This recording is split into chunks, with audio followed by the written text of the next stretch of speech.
Let's celebrate having the world's richest mile race on our doorstep, where connections vie to scoop the $5 million prize money on offer and the public vote on the makeup of the field. Senate Flemington and they're racing in the All-Star Mile. The inaugural running in 2019 showcased a stunning performance from Tasmania's Mystic Journey, who defied two giants from Godolphin, Hartnell and Elise. Mystic Journey over the top takes the lead. She is one for him to make off. Mystic Journey's won the All-Star Mile, elected a quarter. Photo second, Hartnell and Elise. Betty's All-Star Mile victory capped a huge fortnight for the filly, following her dominant Australian Guineas victory. The Might from the West then thundered across the Nullarbor in 2020. Regal Power and Superstorm secured owner Bob Peters' famous Cerise and White cross sashes, along with trainers Grant and Alana Williams and All-Star Quinella. Regal Power in front, Superstorm's flying, but it's Regal Power. Grant and Alana Williams with an All-Star Quinella. William Pike transferred his Western wizardry, producing a premium performance at Caulfield. Soggy skies didn't dampen the 2021 edition, with Newcastle Raider Mugger 2 outlasting local hope Russian Camelot in a slogging duel of courage. Mugger 2 fights, Mugger 2 for New South Wales, one All-Star Mile 3 by a half. Hugh Bowman utilised his Valley Noose, taking the shortest way home to drive Chris Lee's Galloper to victory in All-Star Mile 3. A pair of imports now fully entrenched in Australia, Zaki and Annabelle Neesham, lifted the major prize in the 2022 All-Star Mile. Zaki clear, Zaki a star, an All-Star Mile winner. The third member of the successful team, Jamie Carr, piloted the Gelding from barrier 15 to register a dominant performance against a field that wouldn't be out of place on VRC Champions Day. No other, the sharp EIT All-Star Mile. It gives me a great deal of pleasure to welcome ASM Ambassador, legend of the Richmond Football Club, a superstar, Jack Revolt, who has the honour of delivering the All-Star Mile trophy. And he's also accompanied by another ambassador in Sarah Zanuck. Forming our guard of honour are the owner ambassadors for the field engaged in today's race. The trophy is now being presented to the chairman of the Moonee Valley Racing Club, Mr. Don Casbolt. Mr. Casbolt is accompanied by the Minister for Racing, the Honourable Anthony Carbines, and Racing Victoria Chairman, Brian Kruger.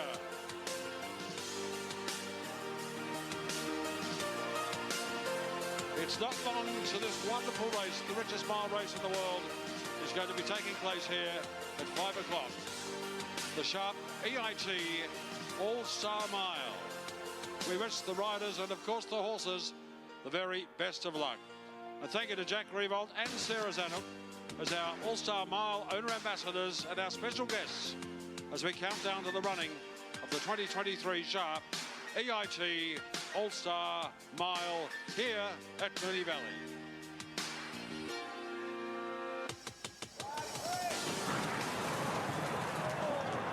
EIT All-Star Mile, 1,600 metres at weight for age conditions, $5 million on the line. Last year it was Zaki, Annabelle Neesham and Jamie Carr. I'm Thunderstruck second, Streets of Avalon third, Mr. Brightside ran fourth and Cascadian ran fifth. There is Mr. Brightside parading through on Thunderstruck as well. Who will join Mystic Journey, Regal Power, Mugger 2 and Zaki on the honour roll of this race that's quickly become a key part of the autumn. Jane Ivel, you've got eyes on the gallopers as they make their way down that ramp into the mounting yard. Oh, it's very quiet up here at the moment, Nigel. These horses are all doing what they should be prior to the big race here this afternoon for the most part. Most of the field are now behind me wandering around in the top parade ring, and at the moment they're all doing absolutely everything they should be. So to be fair, there's not much to report apart from that there is a bunch of very fit horses about to be let down into the main parade ring. So 15 to run in the 2023 Sharp EIT All-Star Mile as it stands right now. Alligator Blood, Victorian official price, $2.80 favourite. And then it's Mr. Brightside and I'm Thunderstruck, closest to him in the market. And those that were closest to him coming out of the Futurity set to contest this race. We've had a delay, but it has certainly built the anticipation for the race. We've perhaps got the hottest conditions of the afternoon, as well as the cloud here has broken up. Horses making their way down the ramp, and appropriate that it should be I'm Thunderstruck, second last year, second in the Cox Plate, looking to go one better here at the Valley. His lead-up form has been solid, but perhaps not quite to the level some are anticipating. Fourth in the All, third in the Futurity, but this, potentially next Saturday's Australian Cup and the Queen Elizabeth, look to be his autumn targets. He's disappointed market expectations in 2 runs this preparation, but I think he's far better suited third up to 1,600 metres, and he is far better suited in a high-pressure contest, which I think he'll get here. Does lead the favourite Alligator Blood 4-2 in their head-to-head record. If you've been with him at shorter prices, it's I think it's a much more attractive gamble today about I'm Thunderstruck.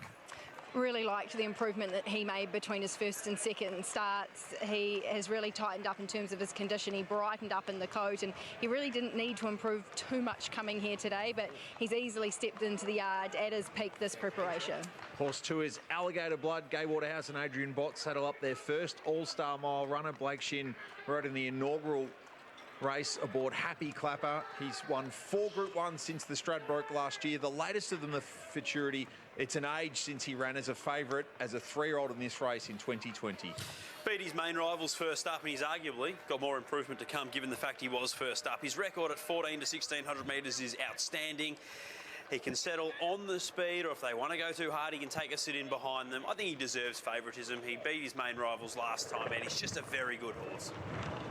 Look, he looked quite forward to the eye first up, but he got really warm in the yard, which is something that we don't normally see from him, and an indication that he had a bit of improvement to come. Today, he's a little bit more relaxed wandering around the mounting yard. He hasn't got warm, and he looks like he's tightened up a touch. He did get on his toes a little bit when he first walked in here, I guess just the crowd and everything that's going on, but he seems to have settled nicely. 3 Cascadian, 5th in the race last year, was 5th in the Canterbury Stakes first up. Strips fitter, he's suited by the rise in distance, wasn't far behind Alligator Blood in a Champions Mile last prep when he was a long way back and very wide. I just wonder from the draw today he might have to be too far back again. Yeah, or Okay. I can put this in. He's come to the races in super order. I think that he's striding out as good as he ever has. He's nice and fit, and he's got his usual game face on wandering around the mounting yard. For Mr. Brightside, the first of 3 runners for Ben and JD Hayes. 4th in the race last year before winning the Doncaster at his next start. 5th in the Ore, 2nd in the Futurity in the lead in here. Been outstanding in 2 runs this preparation. He's just been too far back. Now he draws inside. He can be much closer to the speed. Should get a soft run. I think he's going as well as ever. I think he's one of the 3 key chances.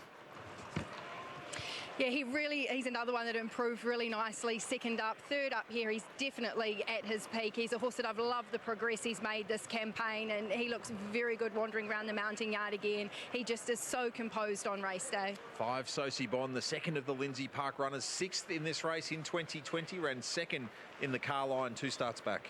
Yeah, it was outclassed in the Blamey last start. This is a stronger race again. The barrier doesn't help, so deservedly the outsider of the field. He always parades well, this horse, and he looks outstanding in the mounting yard again today. Whether he's up to this, I'm not sure, but he's going to put his best foot forward. Annabelle Neesham trying to go back-to-back in the All-Star Mile. She has 2 representatives. The first is Laws of Indices, who gets a world-class rider, and O'Sheen Murphy, 6th in the Apollo, 4th in the Chipping Norton, this time in. Solid run last time out. He's in with a chance of his Hong Kong Mile and Turak handicap runs. Might be at peak fitness now, might get a nice run. Outside of the obvious 3, I think he's the next best chance.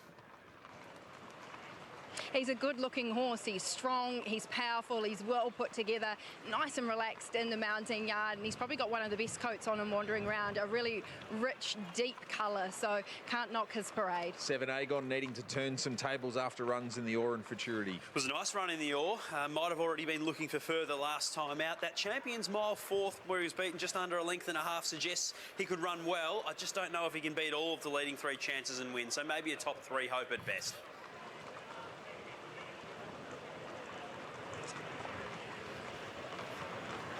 Horse 8 is Alan Kerr, set to make his debut for Mike Moroney, who had Tefane run 8th in this race last year. This horse's last victory was in the 2100 metre Tats Gold Cup at the Curragh last May, defeating the 2021 Cox Plate winner in State of Rest. His form just looks outstanding. He's the X factor, the complete different form in the race. His best form is over further, but it's absolutely world class. don't know what to make of the jump out. It was fair at best. Would have liked to have preferred to see more there. If he's sharp enough at 1600, he's good enough. He's an impressive end tyre. There's lots to like about him physically. He's come to the races really lovely and relaxed today at home in a new environment, so he's got a brilliant temperament. He does look like he'll tighten up a touch off the back of this. 9, the inevitable, flying the flag for Tasmania. He's won his last 6 on home soil. Yeah, 6 from 6 this prep. Obviously, this is significantly stronger. He probably needs to go to a new level, but he brings some real interest to the race. Yeah, he's a horse that's never going to be a big, robust type, but he has strengthened really nicely with a little bit of age, and for a small horse, he moves really well around the yard. He's really well prepared for this. Annabelle Neesham's second runner is the 10 My Oberon, won the Crystal Mile here on Cox Plate Day, BZ. Certainly a lot drier today, but a similar setup. It was a fast run mile. They were getting to the middle of the track. He was suited by that. He absorbed the pressure and hit the line strongly. I'd be forgiving of his first up run in that slow run race over 1,400 metres. He could improve at a big price here. And I really liked his parade at Sandown too, where he pulled up with some issues. He was bright in the yard, he was really engaged, and that's what we're seeing from him in the mounting yard again today. 11, Gentleman Roy, the third of the Hayes runners, second off a protest in the All before a fourth in the Blamey. Led at a fast speed and tired late last start in the Blamey. He did have a minor setback going into that, so he might have further improvement to come. You've got to respect his 280 starting price there. If you forgive one run, he looks a big price. And he looks a picture in the mounting yard. He's a good parader. He does everything right on race day, a consummate professional. What a rise for Pounding from running in the Vobis Gold Reef this day last year to tackling the All-Star Mile. He deserves to be here. Won the car line, second in the Blamey. Racing in career best form. He loves firm ground. This is stronger again. Don't know where he gets to from the barrier. He's going to need some luck. He'd need to improve, but you know, he probably needs to produce a new career peak. He continues to be really well maintained. He hasn't taken a step backwards since his last parade, and he keeps running big races. Damien Oliver, the only rider to tackle all 5 All-Star Miles. He's got the sit on 13 Nugget. Controlled a slow speed last start. I thought he had every chance there, but maybe he just wasn't suited leading. The Ore Stakes effort 2 starts ago was good. He looks suited to 1,600 metres. He maps for a soft run. Forgive one run and you can make a case he's a big price. The team haven't had, or they've had him looking an absolute picture in every run this preparation. He's at his peak, he's maintaining, and if he runs up to his looks, he'll make his presence felt. 14 Keats will be on speed, 4th in the car line before a career best 3rd in the Peter Young. It was a very good effort last start. He was chasing a fast speed and stuck on well. He likely leads or sits close to a fast speed here. I think he'll need to go to a new career peak, but he's a crucial runner because I think he'll go forward and roll at a good speed. Well, he peaks here, so they've got him at his very best if that's good enough. Love his character in the yard. He generally brings that to race day, and he's paraded like he's feeling good. Philly and Mystic Journey won the first All-Star Mile. Can 15 She's a Belter win the 5th, BZ? She's on the quick backup coming out of a fast race, which was the Coolmore Classic last Saturday. Not an easy task for a 3-year-old filly to run in such a high-pressure race only 7 days ago, changed states between Sydney and Melbourne, but she is a tough filly. She's a Group 1 winner as a 2-year-old out to the mile. If she can absorb the pressure here and still sprint like she did last week, she might be the one closing really late.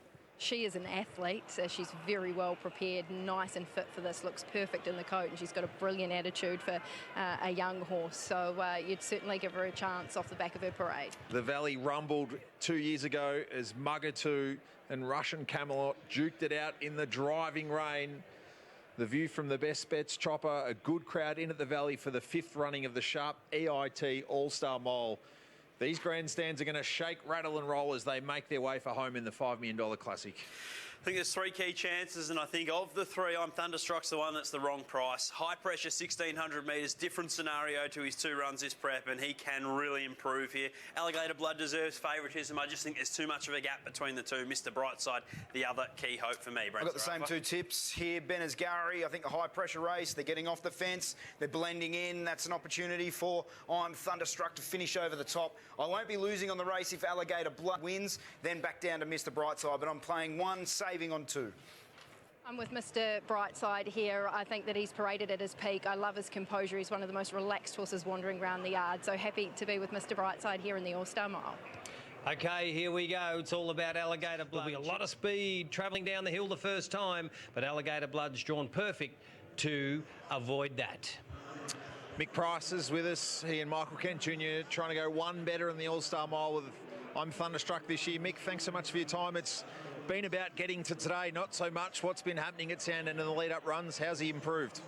Yeah, look, we've had a pretty good preparation. I've got no excuses with him. You know, his 2 runs have been good, albeit that he hasn't beaten them over 1,400 metres, and still got a big job here to pick up Alligator Blood and, you know, and wait for age. But I think the preparation's worked out. The race should work out. He's just got to step clean. I was just talking to Daniel Moore then.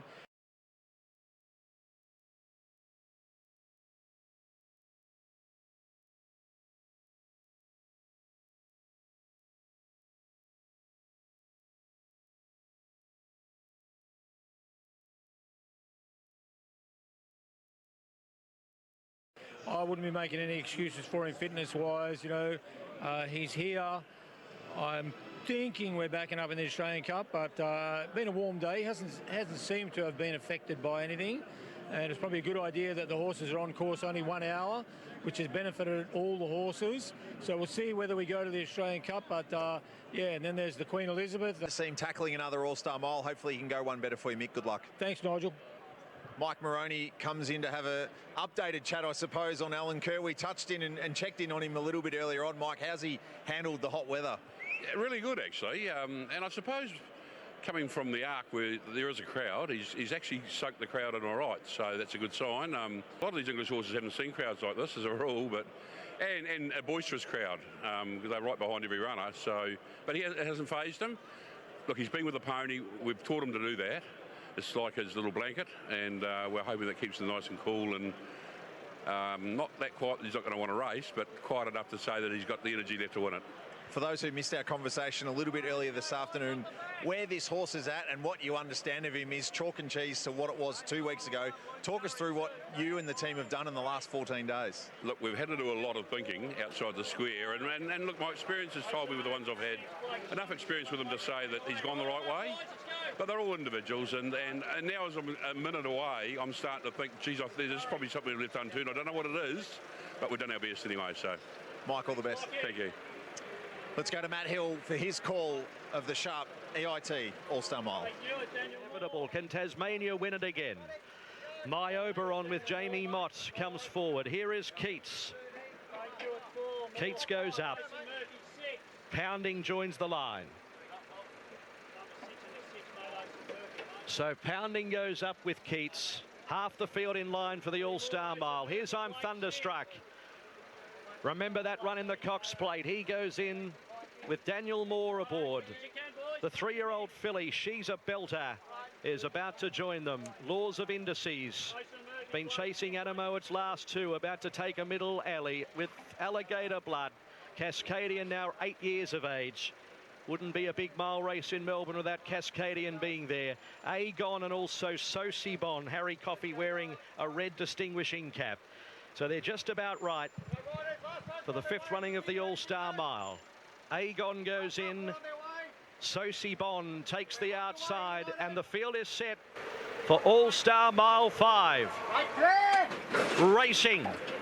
Nugget from barrier number 1 jumped well with Keats and Gentleman Roy, and Alligator Blood's in the top 4. Mr. Brightside 5th early. I'm Thunderstruck, just ridden with a little bit of aggression in the first 200 metres to stick inside of Laws of Indices early. Alan Kerr is midfield. They were followed by Agon, the Inevitable on the rails. Further back is My Oberon, She's a Belter, Pounding. Well back Cascadian, Sosibon is at the end. So Keats has gone to the front, 1,000 metres to go, and is going to ensure a good tempo and led by about 2.5 lengths. Craig Newitt looks over the right shoulder. He's got 2 lengths now on Gentleman Roy and Nugget third. Next is Laws of Indices, who's a little wide. Alligator Blood between horses. Mr. Brightside the fence, and then came I'm Thunderstruck. Thunder's about 5 off the lead. 1.5 to Agon, Alan Kerr, the Inevitable. Further back, My Oberon, She's a Belter. Well back in the field is Cascadian, with also Pounding, and 2 lengths Sosibon. Keats under pressure at the 600, and Gentleman Roy has taken the lead from Laws of Indices. I'm Thunderstruck is moving up around the outside. They were followed by Alligator Blood, who's in awful traffic. Further back in the field, Mr. Brightside and Nugget. Gentleman Roy went for home. 300 metres to go. 1.5 in front of Alligator Blood, who's getting into the clear. They were followed by Nugget, and to the outside, Mr. Brightside. Alligator Blood moves up and takes the lead, but Mr. Brightside's challenging. Mr. Brightside up to Alligator Blood. Cascadian late. Mr. Brightside Brightside in front, and Mr. Brightside has won the mile from Cascadian, the Inevitable. Fourth, Alligator Blood from Nugget. Next in the field, Pounding, and then came Sosie Bond, Gentleman Roy, she's a belter. I'm Thunderstruck, Laws of Indices, Agon, Keats at the end of the field with My Oberon and Alan Kerr. Mr. Odyssey continues for Ben and JD Hayes. Fourth in the race 52 weeks ago. He went and punched his Group 1 ticket at the next start in the Doncaster. And 12 months later, he is very much the weight for age contender. Gets another victory under his belt. What a time Ben and JD Hayes are having. They took the keys to Lindsay Park, the keys to the kingdom. They had horses taken off them. And they've done an incredible job with this horse since he came across from New Zealand, and it culminates here with victory in the 5th All-Star Mile. Cascadian has run super from the back with a really, really quick tempo as they've broken 1:34.5 in the All-Star Mile, giving the track record some sort of shake. The Inevitable for Tassie runs in a third. Alligator Blood, the race favourite, once again not able to get it done in the big one. 4, 3, 9 and 2. It's Lindsay Park in the All-Star Mile, and Luke Curry is back a winner on Victorian soil. It's Lindsay Park again in a big race. They are absolutely flying at the moment, and Mr. Brightside, it looked like he might have come back better this preparation. Well, I think he has. He just keeps getting better and better. He has nearly broken the track record here. Track record 1:34.42, and they've run 1:34.47. Cascadian terrific, the Inevitable, the little Tasmanian, the horse that can punch above his weight, done it again. Alligator Blood was brave. Maybe the end of a high-pressure 1600 seen him out. The disappointment in the race was I'm Thunderstruck. Not sure if he's going as well as he can, but it's all about Mr. Brightside. What an action-packed race, and that's what this magnificent race course can provide. It was forecast pre-race that there may have been a lot of fireworks in the early stages, and it played out that way. Keats rolled at a high tempo. Gentleman Roy kept up the pressure. I'm Thunderstruck then took off early. Alligator Blood was there. It was quite sort of messy coming to the home turn with some horses looking for runs. But Luke Curry, he's been in Hong Kong over the past couple of months, hasn't had probably the best experience of what he'd been hoping for in terms of winners, but he comes back and picks up a massive check here with the $5 million race. And well, this is huge for the career of Luke Curry, and you'd have to sort of think of Craig Williams. It was his ride. He'd been aboard this horse all preparation. The unfortunate situation with his fall last week meant that he needed surgery on a shoulder, and the SOS call went out to Luke Curry, who probably wasn't even thinking about the All-Star Mile until he got the phone call. It's incredible how racing can provide these moments. We saw it with Dean Holland last week with In Secret and Newmarket Handicap, and now Luke Curry's the one that has just been the right man in the right place. And Hong Kong's one of those places where you have to get off to a good start early. He did that, Luke Curry. He had a fall, and he's probably lost a bit of momentum there, but we know from his time in Melbourne how good a jockey he is, and he's outlined it and shown it in the All-Star Mile today aboard Mr. Brightside. He saved the ground. He had him relax behind a hot speed, used the barrier and use that soft run, get to the outside and overpower Alligator Blood, then hold off the late charges. Outstanding ride, outstanding performance, and just a really, really good horse. Picked up from New Zealand, come across to Australia, won his maiden, and then went on a sequence that netted this time last year a Group 1 Doncaster Mile. Yes, he had the lightweight and he was too good for I'm Thunderstruck on that occasion. Then he's just built and built. He was a weight for age performer in the spring, but maybe was a length or two behind the absolute big guns. He was running great races in those contests, and even here in the autumn so far, he'd been running on nicely. And how's this for a moment for the owner ambassador? Picks up a cool $250,000. 250 jumps in, and we heard earlier when he was interviewed with Kate Watts, he's going to spend a lot of it on charity. So, he's going to provide some money to some flood relief, etc. So that's a great story in itself, and it's probably the best part of the All-Star Mile, in truth, the owner-ambassador side of it, making ordinary, everyday people's life that little bit better. And well done to everybody that's involved, and I think everybody that was a part of it gets 10,000 at least. Let's head to Luke Curry, winning jockey of the All-Star Mile. Luke Curry's won the All-Star Mile on Mr. Brightside. Luke, take us inside the race. You look like you were able to get him in the right spot, but it was going to be a question of whether the gaps would open at the right time. Yeah, look, he jumped okay and landed on Alligator's Blood's back.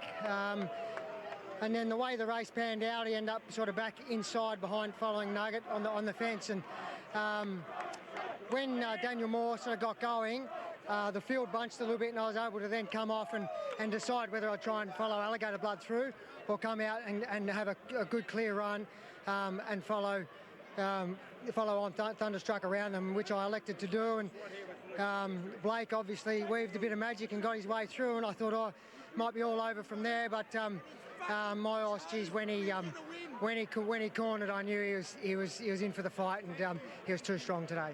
Your career in the last 5 to 10 years has been the epitome of fall down, get back up again. Literally, it happened here on a Friday night and denied you a chance to ride a favourite in a Blue Diamond in Hanseatic. What does it mean, not just to win another big race on Victorian soil, but for all the trials and tribulations you've had over the last few years to get this success as well? Yeah, you know, I've had a tough last few years, like you say, with injuries and whatnot, and things haven't been going quite my way in Hong Kong in the last few months, but I love Hong Kong, and I'd love to stay there as long as I can, but you know, it's a very hard environment, and so it's nice to come here and be able to pick off a big winner.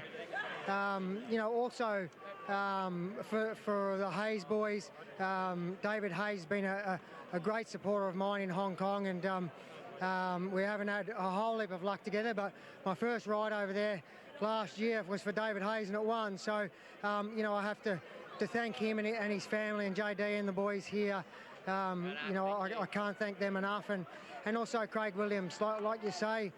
You know, I've had my falls and missed out on rides and things like that, and I spoke to Craig yesterday, and he was happy for me to be riding the horse and give me all the info, and I'm sure a lot of guys would struggle to do that and not give you the insight, and Craig straight away he rang me without me having to reach out to him. So you know, I wish him all the best, and thank him. I can't thank him enough either.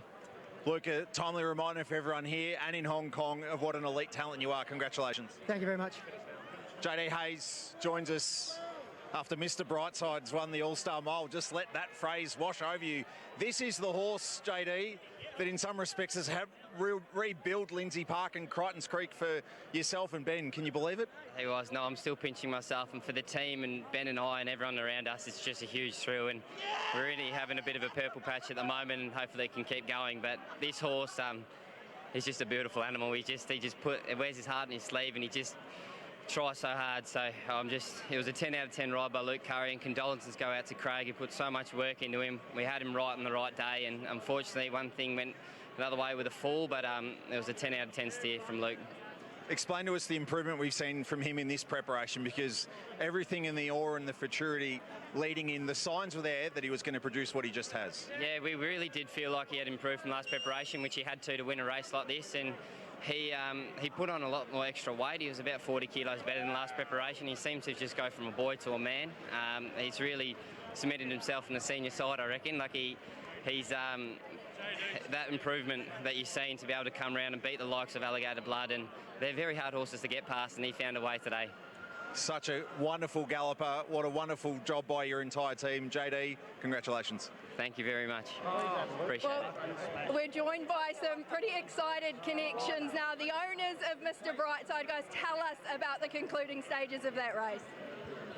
Just an amazing ride to get a jockey over from Hong Kong who's never ridden the horse. Sized him up. He had 2 rides earlier in the day. Absolute masterstroke by Lindsay Park to consider someone outside the box. Just a wonderful set of owners that we've got here today who have all thoroughly followed the horse from day one. Just an amazing training performance by Lindsay Park. They've had this horse peak for the grand final today, and onwards and upwards. So thank you to everybody involved with the horse, the owners, Luke Curry, Ben and the rest of the crew are up in Sydney at the moment. So thank you very much. Just an amazing performance. Now, I know you guys are keen to get into the winning owners room and have a drink, but I need to know what you're singing tonight. What's the rendition? Maybe Mr. Brightside. Mr. Brightside. Well, I'm not sure it'll be Dark Side of the Moon. At the 200, I knew he was going to win. Kate! John, you just won $250,000. Oh, I can't count that far, but that's wonderful, wonderful. It's a dream come true, truly is. And I knew from the day they phoned me Jen phoned me to tell me I was in it, I knew I was going to win. You were so confident. You love the Hayes family. You love this horse. And she told me that I had divine intervention on my side because I have a master's degree in theology that I did when I was in America. And she turned to me and said, "You've got divine intervention on your side." What are you doing with the money? You talked about how you were up in Echuca Moama when the floods were on and you want to get back. Yeah, well, there are a lot of people up there that I know are suffering, and out Rochester way as well. There are Aboriginal people in the communities down there that are like family to me, and I did a lot of work with feeding the homeless and things like that. So, I mean, I'd be quite happy to just stuff money in my pockets and go around and give it to people who needed it. Johnny's done it! Here's your flag! Well done! Congratulations! Oh, well done!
Minutes out from the running of the Typhoon, Tracy, and what magnificent scenes they are. JD Hayes and the connections of Mr. Brightside letting the champagne flow, and rightly so. What a victory by the horse that ran fourth in the All-Star Mile last year. He takes the $5 million Sharp EIT All-Star Mile. Mr. Brightside triumphant. What a story it's been for Ben and JD Hayes and all involved. And Luke Curry comes back from Hong Kong to win a big one back on Aussie soil. Well, how well did the inevitable run? He came here, of course, having won his last 6 starts in Tasmania. He's just run third in an All-Star Mile. Trainer Scott Brunton is with Jane. We were just saying he's just run third in an All-Star Mile. This was the target for this horse. He's an absolute winner, and he didn't disappoint you out there on the track. What was it like watching his performance? It was incredible. I wandered out into the public area there and slowly climbed up from the ground up onto a table and jumping around. So good thing I'm not as fat as I used to be. I might have cleaned up and cleaned myself up. But it was just an unbelievable thrill for my family, all the staff at home that do a fantastic job. To my mum and dad who are down at Maryborough, they'd be watching. So it was just, it was great. It's just incredible. So the horse is, he's got his biggest attribute is he manages to survive all my stuff-ups I make with him. So he's a great horse. Great horse. It hasn't been the easiest run for you with this horse either, and I can tell that this has been quite an emotional day for you. Tell us a little bit about what it's been like to get him to this race. Yeah, look, it's been a massive struggle. Sort of internal, everyone knows. He's probably had 3 injuries that one horse would get that injury and it would end their career, and he's managed to fight his way back. And you know, it was only a year ago he was running last in an open handicap here, beating 30 lengths, and you just thought it was the ride that we had till then was incredible, and we thought it was over. And hats off to my partner Tegan Keys. He's done a lot of the bull work with him and got him jumping. Just, you know, you can't have Weet-Bix for breakfast every day, so horses wouldn't be any different. They'd like to get a change up and do something different, and yeah, that's what he's done. And like I said, I do say when he goes good, it's all me, but when he goes bad, it's Tegan. But I can't take this one. So, but to all the owners that had stuck solid, and you know, there's a few whispers that he might go somewhere else, and they stuck with me. And there was a fella last year He got bone chips before he was to run at Hobart in one of the weight for age races, a fella called Doug McPherson, and he passed away, Doug the Thug, and I'd promised him that if he could stay out to the race that I'd get him there to win, and he was given a week to live with 3 weeks out, and he managed to last to the day, and unfortunately had to scratch him on the day, so that never sat good with me. But I reckon he's probably helping us push him along from up there. So many stories with this horse. As I said, a really emotional journey, and I don't think it's the last we've seen of him either. He'll be back better than ever. As long as you can keep me away from him, he'll be fine. All the best with him. Thanks very much. Cheers.